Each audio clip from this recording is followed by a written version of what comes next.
longtime Bernie supporter, but I am now a walking example of his compassion for human beings and their experiences. We invited Senator Sanders to come to our town, and he kept his word on showing up. He has come prepared with ideas on how we can fight climate change and prevent future disasters and further damage to our planet. This is not a one-man job.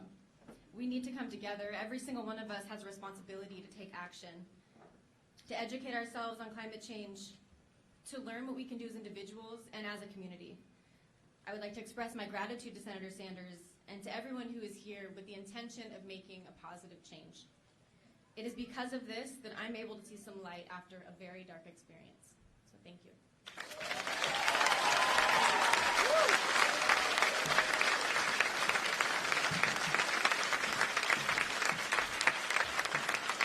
Thank you, Chelsea. Navran Mulik is a documentary filmmaker and co-founder of the Paradise-founded storytelling movement, climateuprising.org. Navran?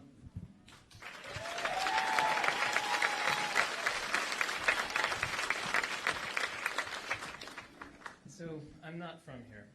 I'm from Los Angeles, and I'm a filmmaker.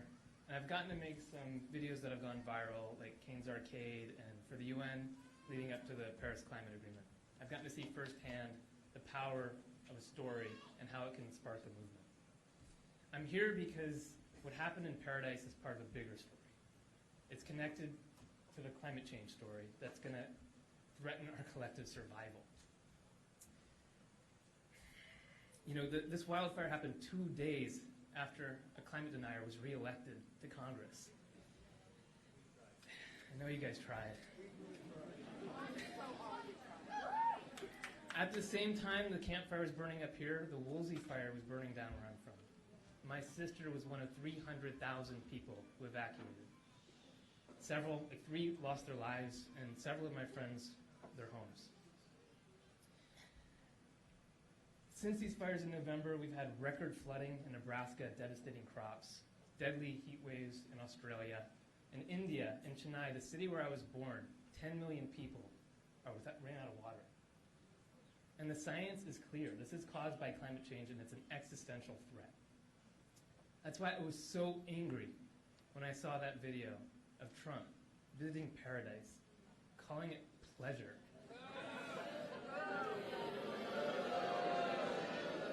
Continuing to deny that climate change is real and telling us we just need to rake our forests. Well, I think it's time that climate deniers like Trump and LaMalfa get a raking in 2020.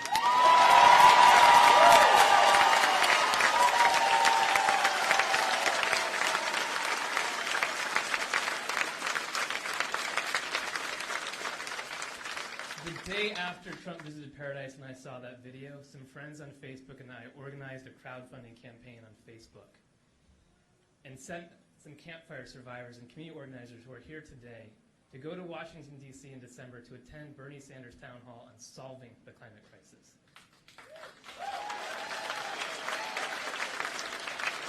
These folks had just launched everything, but they went and they shared their stories with Bernie. They invited to come back here to keep this conversation going, and he's kept his word.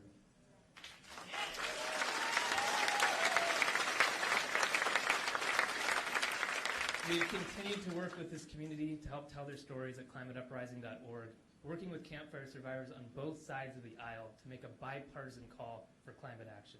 With less than 12 years to solve this crisis, we must work together to build a movement and elect leaders like Bernie at every level who will pass bold climate action in line with the science.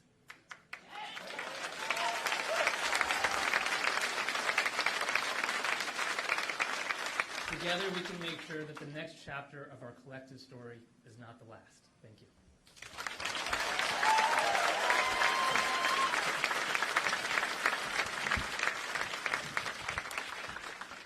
One of the inspiring developments that's taken place in the last couple of years has been the increased involvement of young people in political struggle.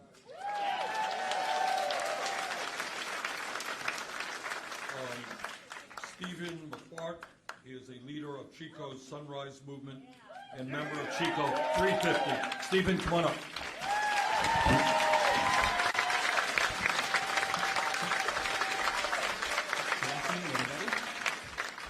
name is Stephen Marquardt, and I am an organizer with Sunrise Chico.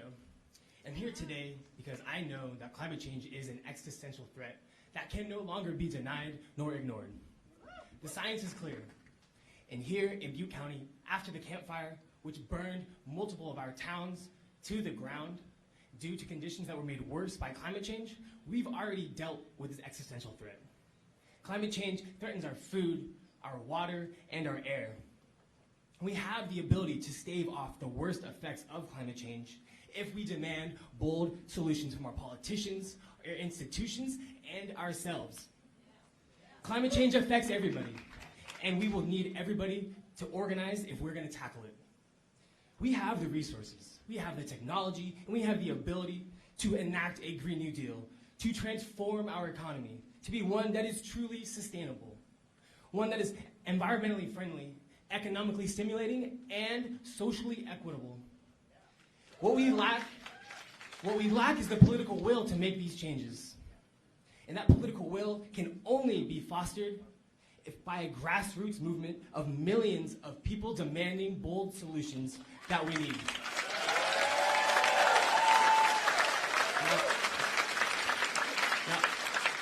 I'm very grateful that Senator Bernie Sanders has been calling for that movement and for those bold solutions, because he knows that ordinary people organizing for climate solutions is absolutely vital for us to achieve climate justice. Now is the time to organize. If you've never been political, now is the time to engage. If you've never seen yourself as a leader, now is the time to step up. And if you've never fought for justice, now is the time to fight. Now, we are building a movement like never before, and with leaders like Senator Bernie Sanders, we will create the livable future that we all deserve. Thank you.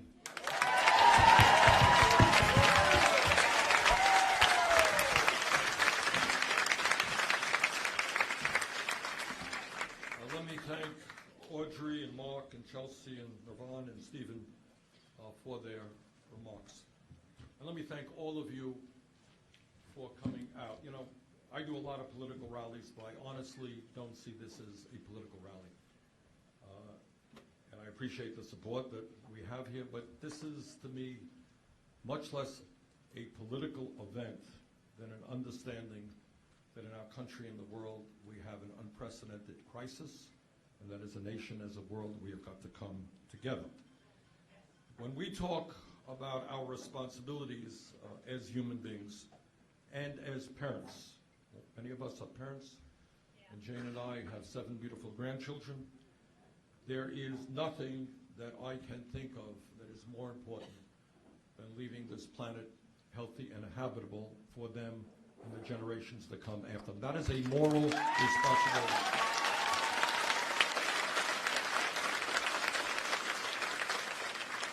And what we have got to be very clear about, despite what some politicians may tell us, is that the debate over climate change is over. The scientific community has spoken in a virtually unanimous voice. Climate change is real. Climate change is caused by human activity. Climate change is already causing devastating problems in California, in Vermont, all over this country, and all over this world. And what is very frightening is the scientists recently told us that they were wrong in terms of their estimates regarding the severity of the crisis. They underestimated the crisis. And what they are now telling us is that we have fewer than 12 years to act boldly in transforming our energy system away from fossil fuel into energy efficiency and sustainable energy, or else they tell us there will be irreparable damage done to our planet. And our job is to make sure that we do everything we can in every way possible to prevent that from happening.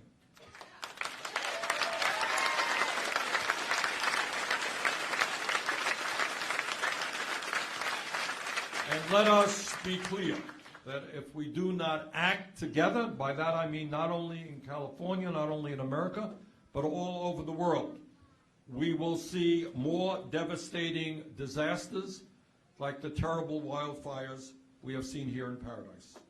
We will see more droughts. We will see more famine. We will see more rising sea levels. We will see more floods, more ocean acidification, more extreme weather disturbances, more disease, more death, and more human suffering. Now, people are telling me that, Bernie, the plan you just released to combat climate change is expensive. And you know what? They are right. It is expensive. But the cost of doing nothing is far more expensive.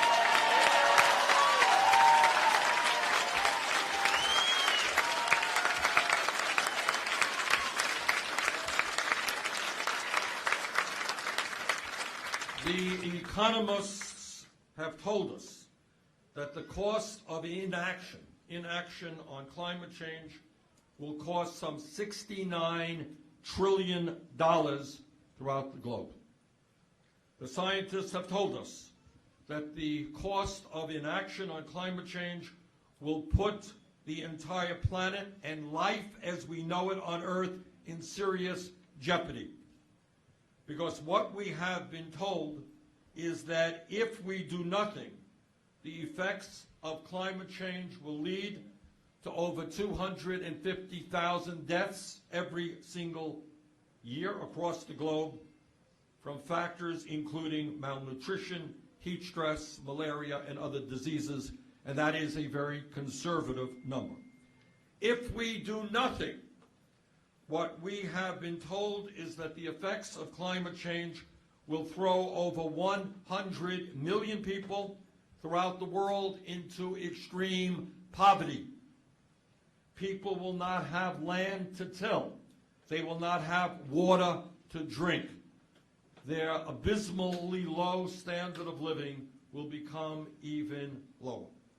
If we do nothing, the World Bank has told us that the effects of climate change could result in the mass migration and displacement of more than 140 million people in Latin America, South Asia, and Sub-Saharan Africa by 2015. In other words, if people can't stay alive in the areas where they are living right now, they're going to get up, they're going to migrate, and that causes massive national security issues. In fact, in 2018 alone, some 840,000 people in Guatemala experienced extreme food shortages because of drought-related crop failures, forcing families to choose between starvation and migration. According to a recent report, 500 million people throughout the world already live in places that are turning into deserts, where the soil is being lost up to 100 times faster than it is forming.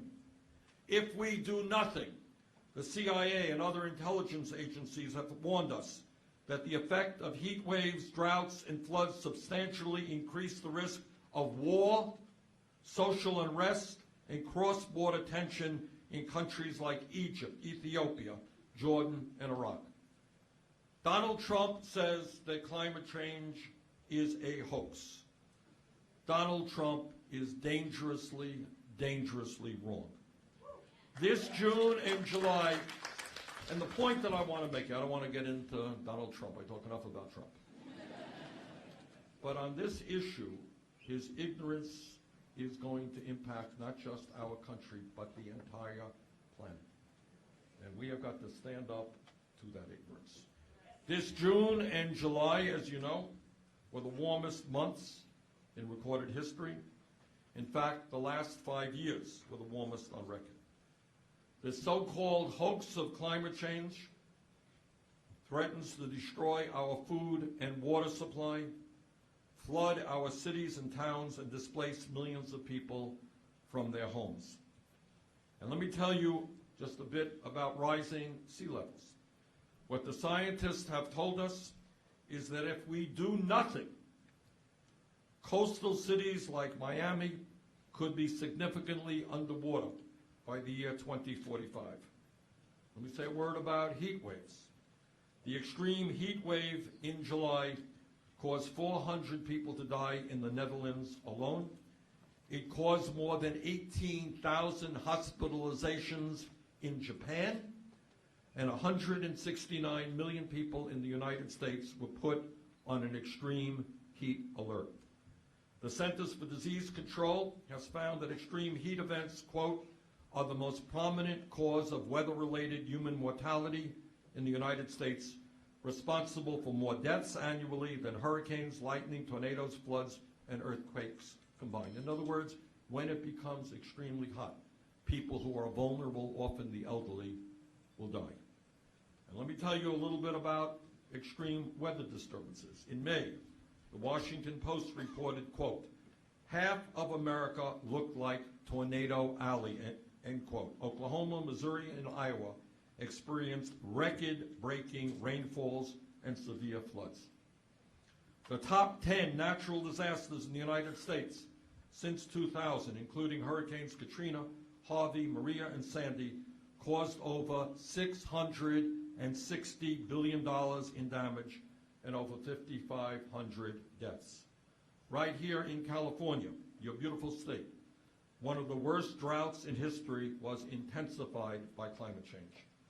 Researchers are telling us that if we do not get our act together, California's entire agricultural economy, an economy that feeds much of this country, could be in serious danger.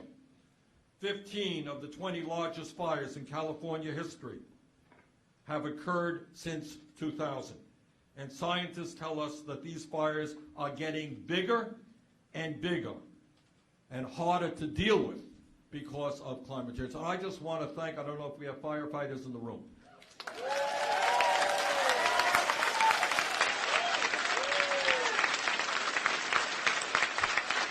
And I want to personally thank the enormous courage of the firefighting community for putting their lives on the line to defend us all. And we're going to give them the support that they need.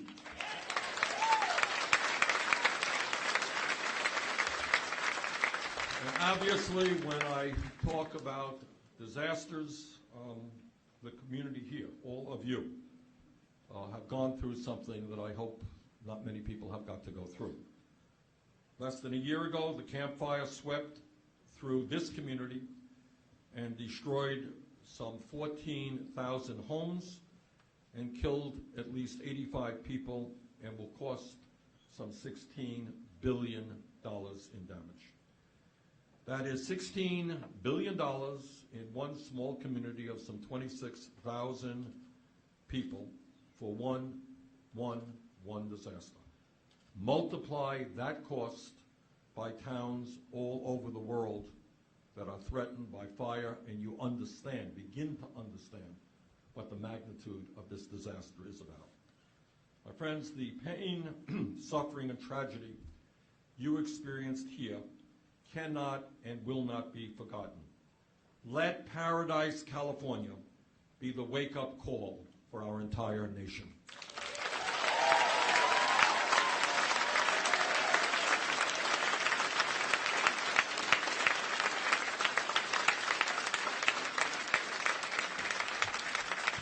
As a nation, we have a fundamental choice. We can listen to the know-nothing people like Trump and the other climate deniers, people who will get substantial amounts of money in campaign contributions from the fossil fuel industry. Or we can listen to the scientists who tell us clearly and unequivocally that we must act boldly and aggressively to prevent a climate catastrophe. I choose to listen to the scientists.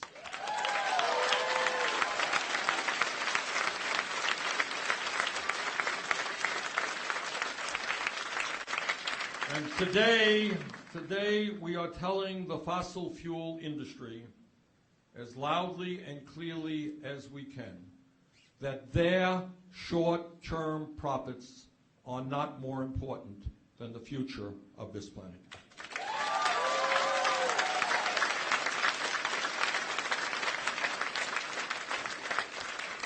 The threat of climate change is a very clear example of where American leadership can and must make a profound difference. Europe cannot do it alone. Asia cannot do it alone. The United States cannot do it alone. Latin America and Africa cannot do it alone. This is a crisis that calls out for strong international cooperation, and that is exactly the kind of leadership that I will provide as President of the United States.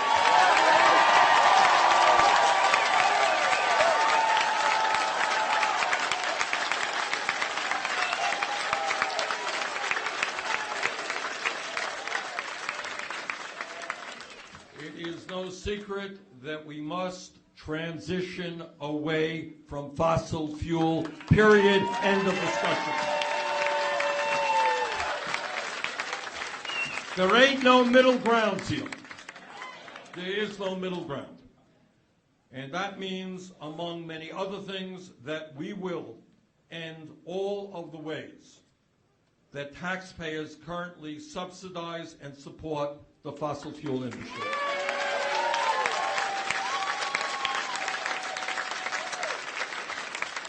The United States today, direct and indirect subsidies for coal, oil, and gas reached $649 billion in 2015. Got that?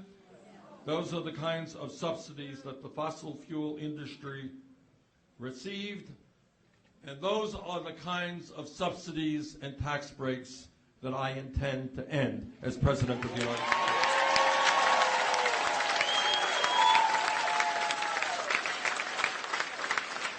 We are also going to support efforts to divest pension funds and universities from fossil fuel holdings.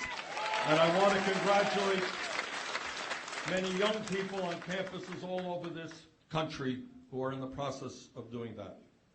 Instead of having our money at international financial agencies support fossil fuels, we're going to create a green climate fund to help the developing world lower their carbon pollution, because this is an international crisis.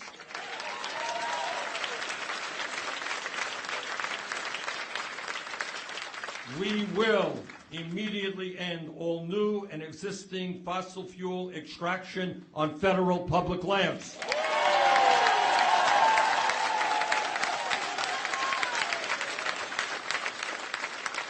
We will ban fracking and mountaintop removal coal mining.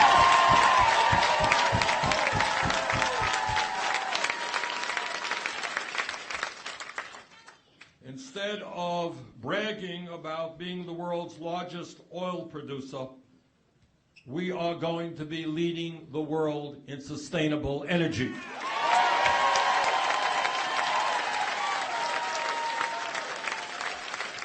And let me tell you something else. And this, again, is kind of radical, but I think we have got to think of these things. We're in, and I mean that very seriously, that in this moment of global crisis, we have got to rethink the way we have looked at the world.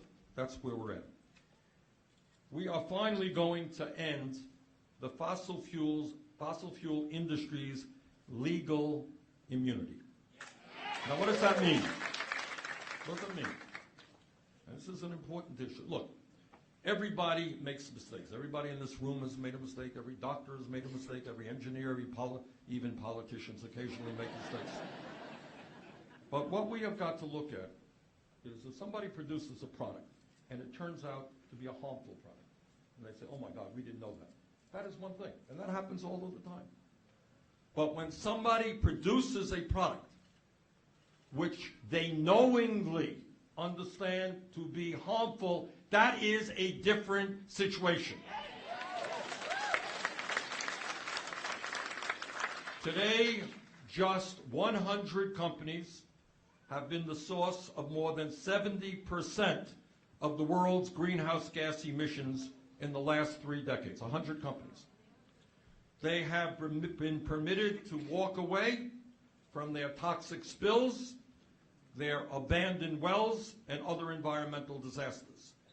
Documents have emerged, as many of you know, in court cases that show that the top fossil fuel executives have known for decades that their products were destroying the planet, and they buried those documents in order to continue making as much money as possible.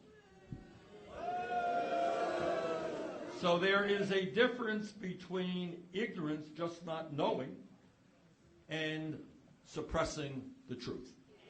Make no mistake about it.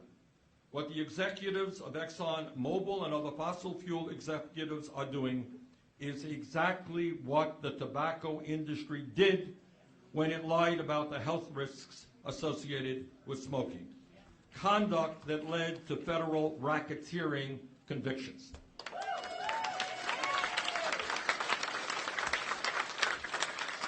When I am president, I will appoint an attorney general who will finally hold the executives at the fossil fuel industry accountable for their criminal behavior.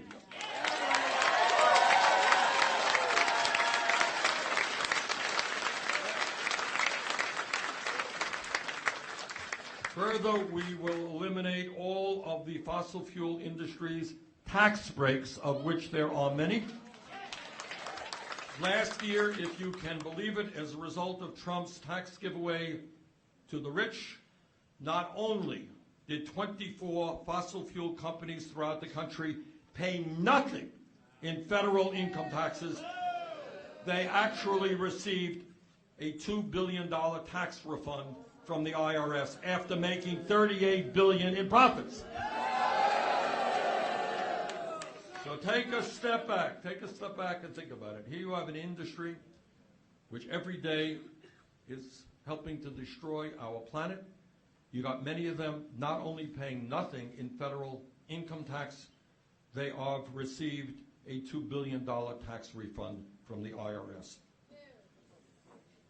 So we say to the fossil fuel industry, we will end those tax giveaways and substantially raise taxes on the companies that are creating the climate crisis.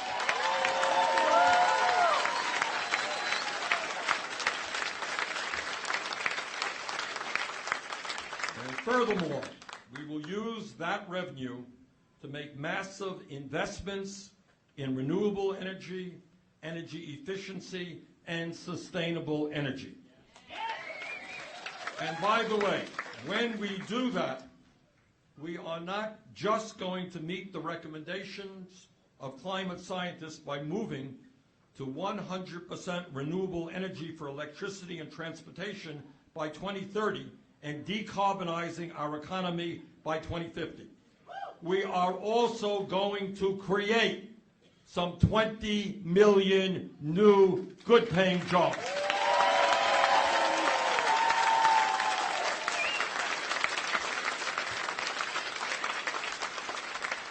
These jobs will be good-paying union jobs, building the new electric cars and high-speed rail systems that we need, weatherizing, retrofitting millions and millions of homes and buildings from one end of this country to the other, rebuilding our nation's infrastructure, and generating an unprecedented level of sustainable energy. Under this plan, we will be making an historic $16.3 trillion investment in sustainable energy, like wind and solar. We will substantially increase manufacturing of sustainable energy products and infrastructure, put a whole lot of money into research and development.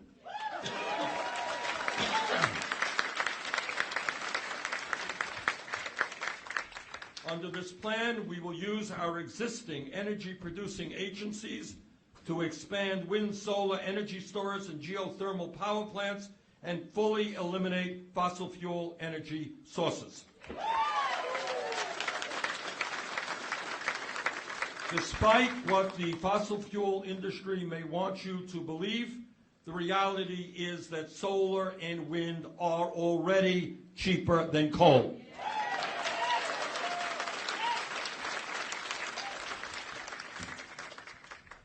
We will also invest in efficiency, which is the low-hanging fruit that is out there, so that we get the most out of the energy that we are generating.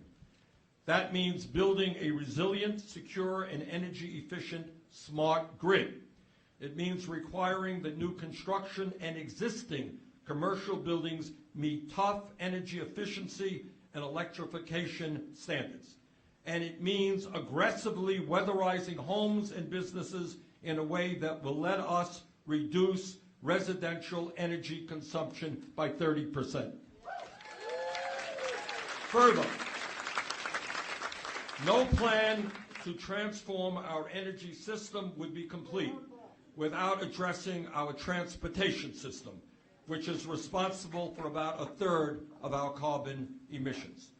Under this plan, we are going to fully electrify and decarbonize America's transportation sector.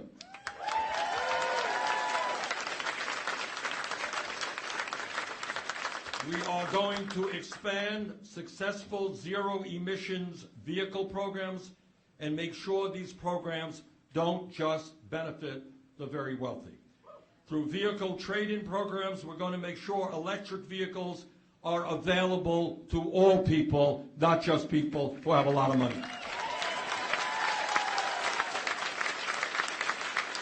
We will also make major new investments in affordable and carbon-free public transit systems, high-speed rail, and the research and development that will make energy storage equipment like batteries more efficient and more affordable. There is huge potential out there. The Green New Deal is not going to be a way for billionaires and corporations to create even more inequality, but it will be a way for us to build an economy that works for all of us, not just the few.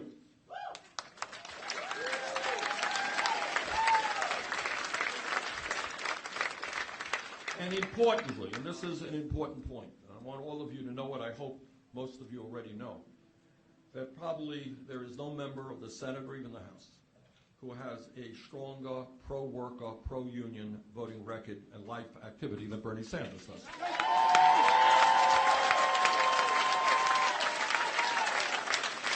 So when we talk about a transition, we understand that the coal miners are not our enemies. They're trying to put food on the table for their kids.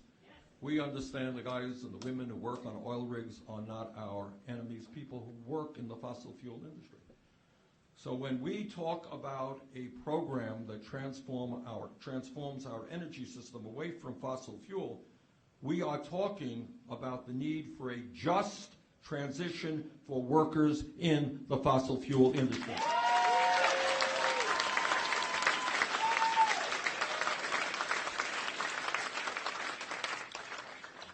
That is why our plan invests $1.3 trillion, that's a lot of money, to ensure that fossil fuel workers receive a living wage, retraining, health care, a good job, and a secure pension. We are not going to forget about the men and women who work in the fossil fuel industry. Our plan will create millions of jobs, rebuilding our roads, bridges, and water systems, constructing community centers, restoring our wetlands, and substantially expanding our capacity to fight forest fires and respond to climate emergencies.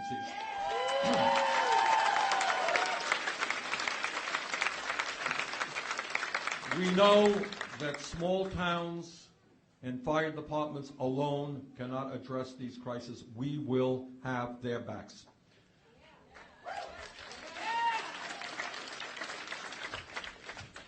My friends, I would not be telling you the truth and you would not believe me if I said that this process of transforming our energy system is going to be easy. It is not. On top of all of the work we have got to do to fight climate change, We also face an enormously powerful political opposition that will do everything that it can to protect their profits and their greed. And you know something, I got to say, and I say this from the bottom of my heart, I simply do not understand how people in the fossil fuel industry, these are people, these are men and women who have children, they have grandchildren, they are not oblivious to what is happening. I do not understand why they continue to believe that their short-term profits are more important than the well-being of their kids and their grandchildren, let alone everybody else's. And I say to the fossil fuel industry, I understand that this is difficult. And for many of you who came into the industry, you didn't cause this problem. I mean, you didn't wake up, this is not, this is what you inherited. But the time is now to understand the damage that you are doing. Stop destroying the planet.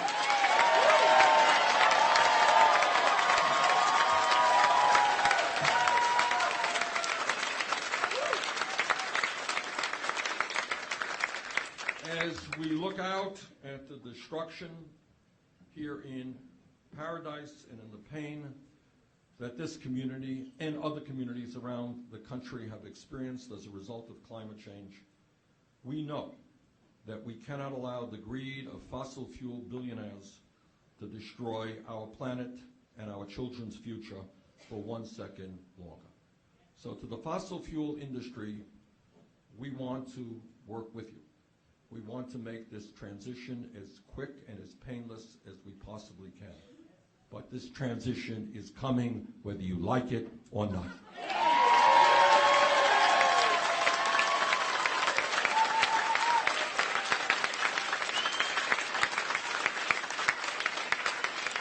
And let us also be very clear in saying that failure is not an option.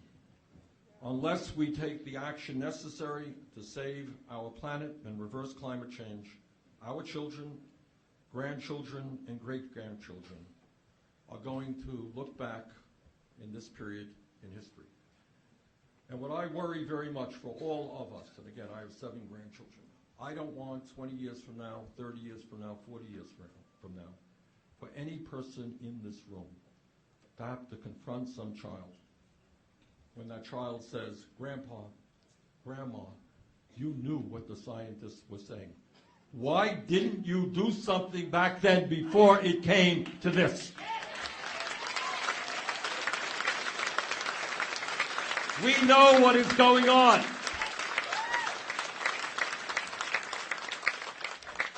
So, brothers and sisters, we are in this fight in California, in Vermont, and all over this country and all over the world. And once again, I'm not here to tell you that this stuff is going to be easy. It is not going to be easy. We're taking on a whole lot of very powerful special interests. But nothing less than the future of our country and the well-being of this planet is at stake. And with the stakes that high, we cannot afford to fail, and we will not fail. Thank you all very much.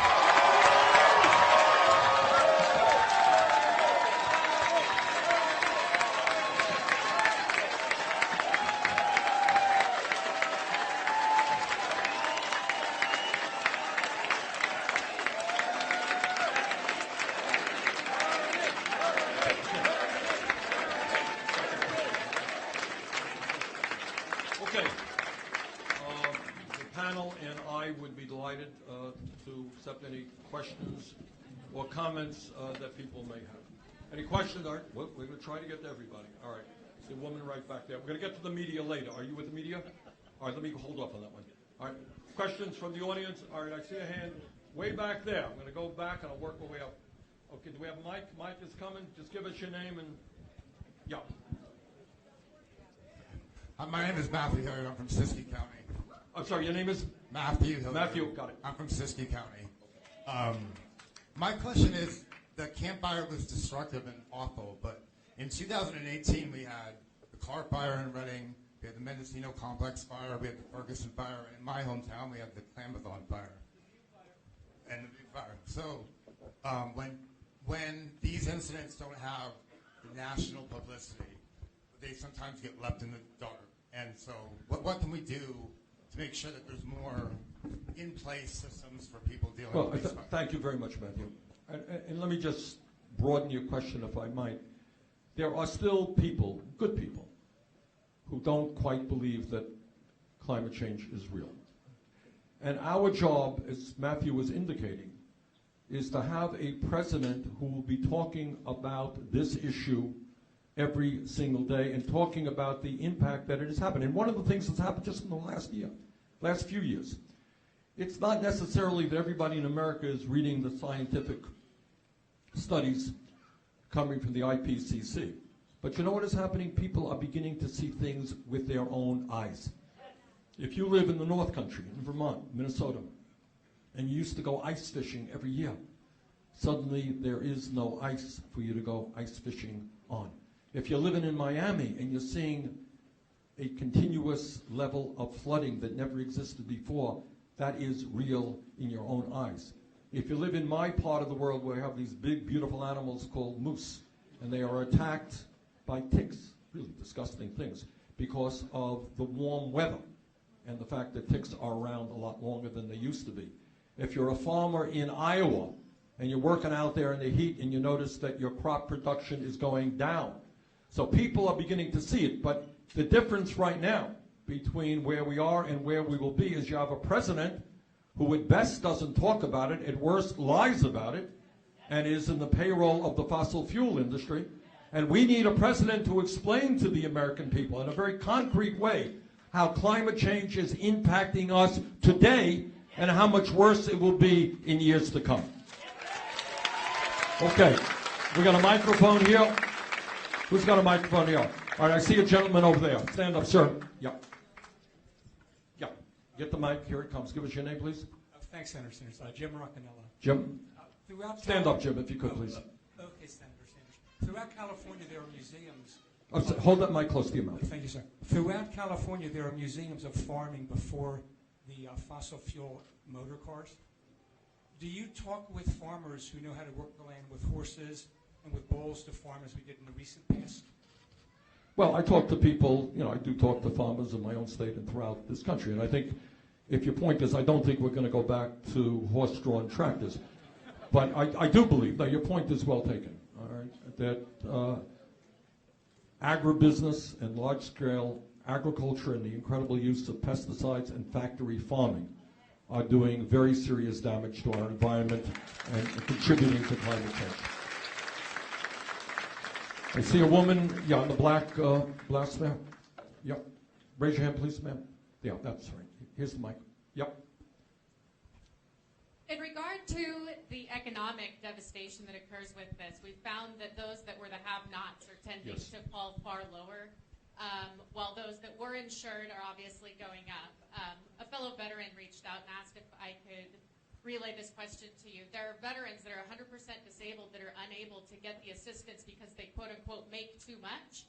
However, in this region, I can tell you that 100% disability is not enough to get into a rental apartment. How do we plan on addressing this? Good.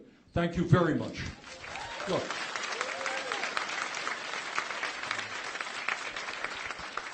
We got a number of issues that we have to deal with simultaneously. All right? And this is, again, a huge issue.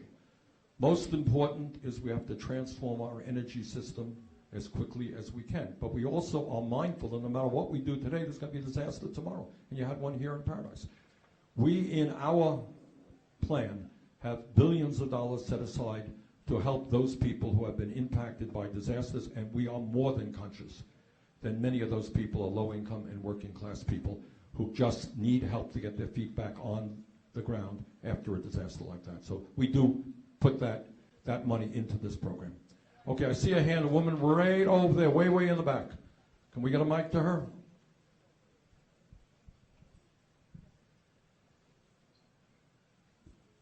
Senator Sanders, I just wanted to say welcome back. I saw you in 2016. You were the only presidential candidate to visit us.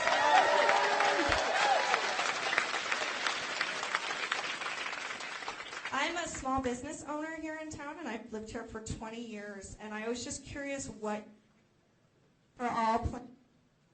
You're good. No, you're good. You're doing fine. how it would address those who want to go to medical school and can't afford it, because we have a real shortage of medical professionals in this area. I can't get a gynecologist. Her office burned down in Paradise, so. Okay. Well, it's a slightly different issue, but I'll talk about it. All right. Every time I look at the programs that we are unveiling, whether it is criminal justice reform, dealing with a broken criminal justice system, whether it is dealing with a dysfunctional health care system and moving toward Medicare for all.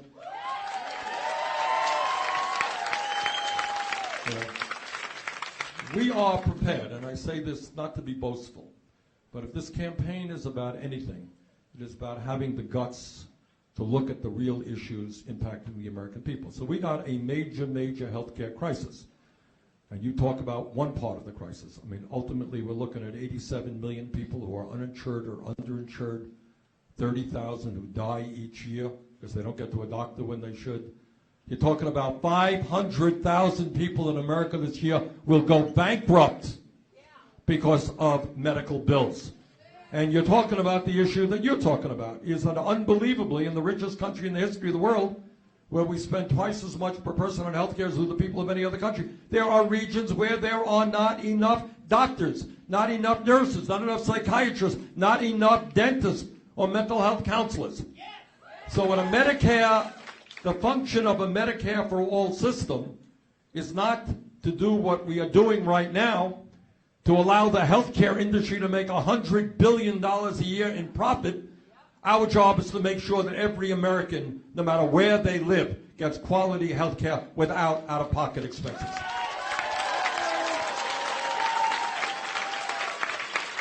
All right. I see a woman right there. Stand up, ma'am. Yep, right here. Yep. I'm going to try to go from right to left and back again. Okay. Good afternoon, Senator Sanders. Hi. I would just like you to know that I'm meeting my hero in this moment. I appreciate all the work you've done. Thank you. have woken up millions of people. I am a United States Senator, so by definition I have a huge ego. And whenever you say nice things to me, my head explodes a little bit more. But what I want to say, I'm going to give it back to you in a second, all right? As we say in our campaign, it ain't about me, it is about us, all right? Thank you for that. And we know that all we've got to do is vote, so we'll be at those polls. My question being, we've discussed a lot of different issues today, healthcare, war profiteering, climate change, but I feel like at the heart of all of it is the crisis of money in politics and how corrupting of an influence that is. And I support Audrey Denny for Congress because she's a Justice Democrat who will not take that money. But Thank you. You're right. Yes. So Great. my question for you being, there's currently a bill in Congress that is called the We the People Amendment. It's seeking to amend the Constitution, which would make it clear that money is not speech and corporations are not people. Would you consider sponsoring that bill, Senator? The answer is yes. Thank you. Look, here is the issue. And again, I'm proud that over the last 4 years we have begun making progress. What again? And I say this again, not to be boastful, but tell you the truth. What this campaign is about is having the guts to look at the real issues facing the American people and attempting to come up with real solutions. Now this woman raises an issue which is absolutely correct. It's at the center of everything else, and not just climate change. But whether it is climate change, whether it is health care, I'll give you an example, just one tiny example. Last year, a few years ago, I was here in California working with nurses who were trying to lower the cost of prescription drugs in the state. There was one ballot item. It was a fairly modest ballot item. Wasn't radical. It said that the state government of California should not pay more than the Veterans Administration pays for drugs. That's it. Not radical. Okay? Do you know how much money the pharmaceutical industry spent on that one ballot item in one state? The answer is $131 million. And they managed to get, I think, 54% of the vote. So when it comes to Medicare for all, you will see hundreds of millions of dollars, if not billions of dollars, spent in order to protect the $100 billion that they made in profits last year. Fossil fuel industry. You got people like the Koch brothers who have made most of their fortune in the fossil fuel industry, not exclusively, but a lot of their money comes from fossil fuels. They will spend hundreds and hundreds of millions of dollars to help elect candidates all over this country who do not believe that climate change is real, among other things. So to answer your question, what do we have to do? Well, there are a couple of things we have to do. Number one, we have to overturn this disastrous Citizens United Supreme Court decision,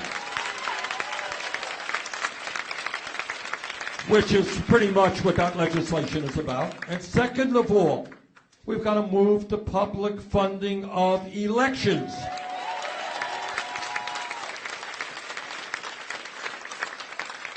Okay, let me get a hand over here. I see a gentleman, sir. Right here. Stand up, yeah. No, right in front of you. Yes, you.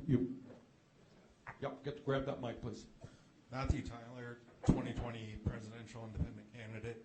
I'm wondering, in your speech, you were talking about going after CEOs. I'm wondering if you would consider going after the majority stakeholders, the true people in charge. The what? The majority stakeholders. Look, what I meant is that. Appoint the CEOs. What I meant is that, and I'll give you a couple of examples. And again, this is thinking outside of the box. I'll give you some examples, Matthew. 3 weeks ago, I took a trip to Canada with some people from the Midwest to buy insulin. And this is what I learned. Didn't know this. I learned it. 7.5 million people in this country use insulin. Turns out, according to the information I received, 25% of those people are rationing the insulin that they use, which is, needless to say, very dangerous for your health. And some people, because they can't afford insulin, will die, and do die, okay? If you have a meeting of executives sitting around the table and raising prices knowingly, and knowing that people will die or get sick because they cannot afford the medicine they need, what do we call that? Is that criminal activity? I think it is, to be honest with you. All right, and similarly, as I mentioned earlier, if you have people, wherever they are, who know that the product that they're producing, I'm producing a product that's going to make you sick or kill you, I have to be held accountable. And I think that is true in the fossil fuel industry as well. All right, I want to get around the room here. I see a gentleman over there, sir, in baseball hat. Can we get, let me get to the gentleman over there. I know a lot of you have questions. I'm afraid we're not going to be able to answer all of them. We'll just do our best here. And I'm going to get to some folks right behind me here. Thank you, Senator. Thank you. So I'm a senior at CSU Chico, criminal justice major.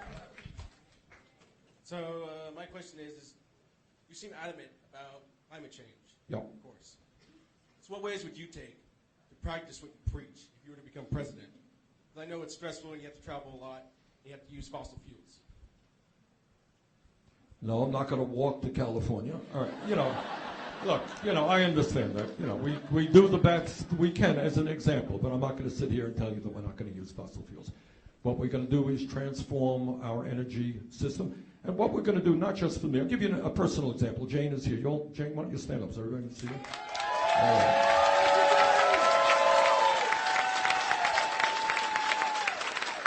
Just to give you an example of what we can do as a nation, which works for everybody. Was it 3 years ago we put solar on our house? All right. 3 years ago we put solar on our house. And it turns out that we cut our electric bill like 80-90%. We almost don't have an electric bill. And Vermont is not California, by the way, in terms of solar exposure. And we are going to repay, it cost us whatever it cost us, $14,000, $15,000 to do it. We're going to repay that in 7 or 8 years, and then we get free electricity. Pretty good. I want everybody in America to be able to do that. All right, so that means we had the money to make that investment. I don't know if you do or not, but we should be able to lend you that money, and you pay it back based on the savings of your electric bill. You're not going to pay anything more for electricity, and after 8 years, you're going to get free electricity. At least that house will. All right, those are the kinds of things we can do. But your point is well taken. The President of the United States and the administration have got to be a model for energy efficiency. I'm not going to tell you. I'm not going to get on a plane. That would not be true. All right. Yes, I see a hand back there. Ma'am, yes, in the green. Yeah. Thank you, Senator Sanders. My name is Lacey. I just wanted to talk about the fact that, like, my brother has stage 4 kidney failure, and his disability does not give him enough to not work. And he is he's a truck driver, and he loves it more than anything, and it killed him that he had to quit. But his disability is not enough to pay his own rent, and he's having to live with multiple people. And so he's had to go back to work, which is really hard on his kidneys sitting in a truck that bounces. And so I just wanted to know if your Medicare bill is like expanding disability at all. The answer is yes, actually. Look, we got a lot of people. The disability community is a community that we don't talk about enough, and I plead guilty to that myself.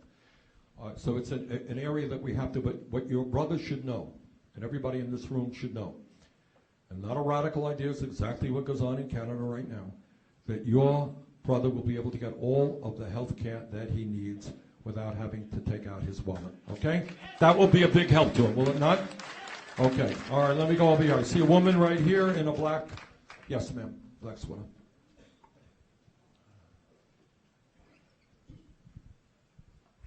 Hi, my name is Jordan Michelena. I'm 15 years old. I missed school to be here today. Now,